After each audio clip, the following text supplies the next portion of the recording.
नमस्कार, मैं श्यामगिरी। आप देख रहे हैं टीएफडी इंडिया न्यूज 24। टीएफडी इंडिया न्यूज 24 में आप सभी दर्शकों का स्वागत है। छात्रों के साथ खड़ा होकर के राहुल गांधी ने मोदी सरकार को हिला करके रख दिया है। मोदी और आरएसएस को राहुल गांधी ने मुंह दिखाने लायक भी छोड़ा नहीं है। राहुल गांधी ने जिस तरह से दोनों को आड़े हाथों लिया है और खुला चैलेंज दे दिया है कि रातों को इनको सोने नहीं दूंगा जब तक इनका इस्तीफा नहीं होगा, इनको जगा करके रखूंगा। आप दर्शक यह सोच लीजिए कि जब पीएमओ में के अधिकारी इंफॉर्मेशन पीएमओ के अंदर का बाहर देने लगे तो उस सरकार का वजूद क्या होगा, वजन क्या होगा, आप दर्शक समझ सकते हैं। और पीएमओ के अधिकारी इंफॉर्मेशन या ब्यूरोक्रेसी वाले इंफॉर्मेशन तभी बाहर पास करेंगे जब उन्हें पता होगा कि यह सरकार अब दोबारा आने वाली नहीं है।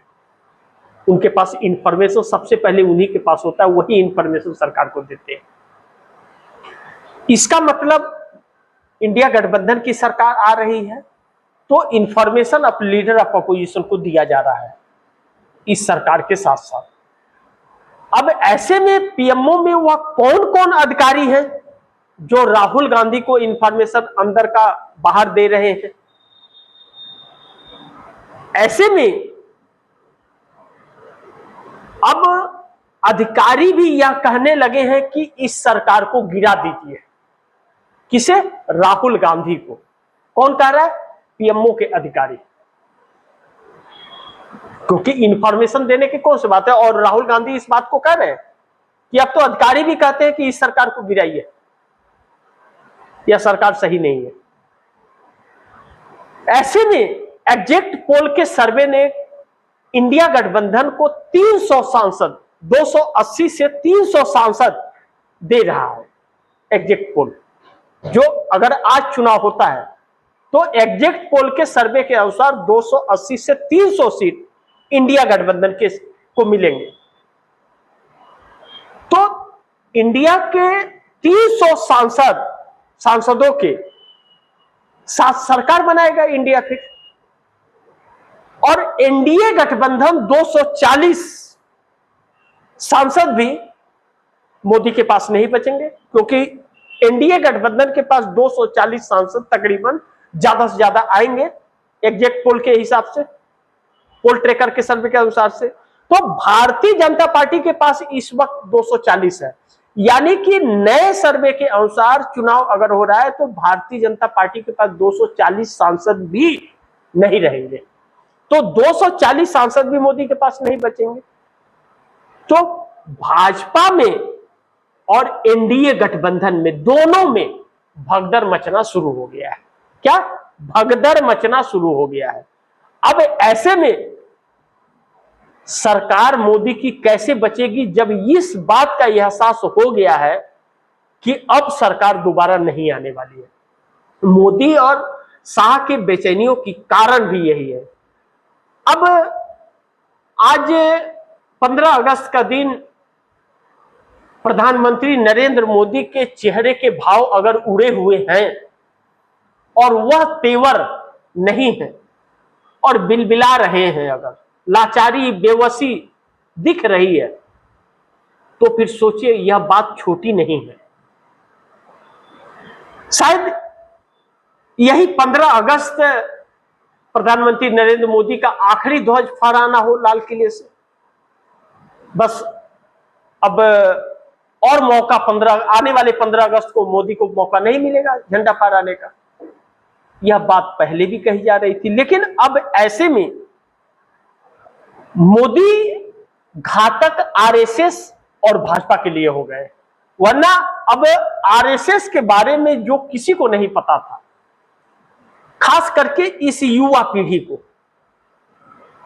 जिस युवा पीढ़ी को नहीं पता था उस युवा पीढ़ी को भी आरएसएस के बारे में पता चल गया। यानी कि 50 साल तक, आने वाले 50 साल तक आरएसएस को अब इनसे जूझना पड़ेगा। यह भी आरएसएस के बारे में जान गए कि आरएसएस कितना घातक है इस देश के लिए। राहुल गांधी एक एक काले चिट्ठे उसके भी खोल रहे हैं। मोदी जो इतिहास बनाने आए थे, मोदी खुद इतिहास बन गए। 56 इंच का छोटा बंदर, बाल नरेंद्र, पता नहीं क्या क्या इनको लेकर के मीम बनाने लगे बच्चे। जो एक खौफ पैदा किया था, खौफ खत्म हो गया। और एक पोल ट्रैकर के सर्वे ने और मारा भूचाल मचा करके इस सरकार में और गठबंधन में दरार पैदा कर दिया। इस दरार की कल्पना मोदी ने कभी भी नहीं की थी, और यही वजह है कि मोदी अब सर झुका हुआ है, कंधे गिरे हुए हैं, कमर लटकी हुई नजर आ रही है, चेहरे पर मायूसी और डर। सोचिए, जो आज तक दूसरों को डरा रहे थे 12 सालों से, अब खुद डरे हुए हैं। तो अब इनकी उल्टी गिनती सरकार की शुरू हो चुकी है। इसी में भारतीय जनता पार्टी के कुछ नेता हैं, मनन कुमार मिश्रा जैसे, जो हैदराबाद के नस्लार यूनिवर्सिटी लॉ कॉलेज के बच्चों को लेकर के एक अल्टीमेटम दे दिया, लेटर जारी कर दिया। चूंकि बार काउंसिल ऑफ इंडिया के चेयरमैन है, तो कह दिया कि नस्लार के डिग्री बच्चों को कहीं भी किसी भी कोर्ट में प्रैक्टिस नहीं देने दिया जाएगा, प्रैक्टिस नहीं कर सकेंगे वो। लेटर जारी कर दिए। अब पूरे देश के वकील सड़क पर आने के लिए आतुर हो गए। अब उनका इस्तीफा मांगा जा रहा है। एक सुलझता नहीं है तो एक भारतीय जनता पार्टी वाले आ जाए। उधर राहुल गांधी कह रहे हम दोनों का इस्तीफा लेकर के रहेंगे, सरकार गिरने वाली है। अब ऐसे में एनडीए गठबंधन का कौन किसको साथ देगा, और ब्यूरोक्रेसी पूरी तरह से राहुल गांधी को इंफॉर्मेशन दे रही है। इस बात को हल्के में नहीं ले सकते। इसका मतलब कि राहुल गांधी जो भी बातें कह रहे हैं पूरे पक्के सबूत के साथ कह रहे हैं, पक्के सबूत के साथ। तो मोदी का डर रहा कहां अब किसी के अंदर। राहुल गांधी ने साफ कहा कि बच्चे अब मोदी से नहीं डरते। पत्रकारों को कहा, आप लोग कैसे डर रहे हो, नहीं डरना चाहिए आपको, डरना बंद करो। मोदी की सबसे बड़ी ताकत और अमित शाह की वही खौफ और डर था जो दूसरों के अंदर समाया हुआ था। उस खौफ और डर को राहुल गांधी ने गुब्बारे को फोड़ दिया और पूरा गैस निकल गया है। अब दोबारा हुआ नहीं, एक बार डर निकल गया तो दोबारा डर नहीं पैदा होगा। अब यह डरने लगे हैं तब